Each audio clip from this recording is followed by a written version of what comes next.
ಜನ್ಮದಿನವನ್ನು ಮಕ್ಕಳ ದಿನಾಚರಣೆಯನ್ನಾಗಿ ಆಚರಿಸುತ್ತಿತ್ತು ಅನ್ನುವಂಥ ನೆಹರೂರವರ ಆಶಯ. ಪ್ರತಿ ವರ್ಷ ಈ ಆಚರಣೆ ಮಾಡ್ತಾರೆ. ಆ ನೆಹರೂರವರ ಉದ್ದೇಶವೇ ಬೇರೆ.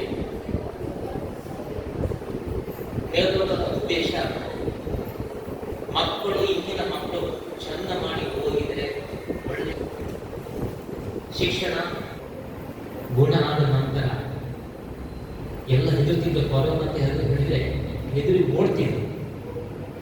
ಕಾರ್ಯಕ್ರಮದ ಜಗದೀಶ್ ನಾಗರತ್ನ ಮೇಡಮ್ ಮತ್ತು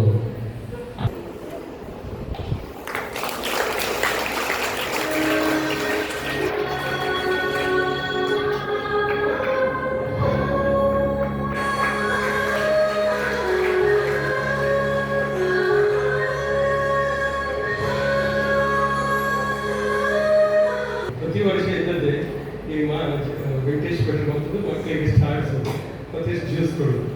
ಅದು ನಮ್ಮ ಕಂಪನಿದ ಒಂದು ಆಕ್ಟಿವಿಟಿ ಇದೆ. ಈ ಮಕ್ಕಳಿಗೆ ಜ್ಯೂಸ್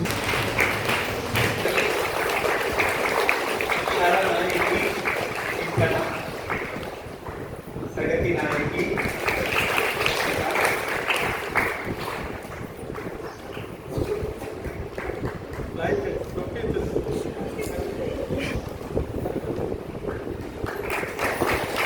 ಎಲ್ಲ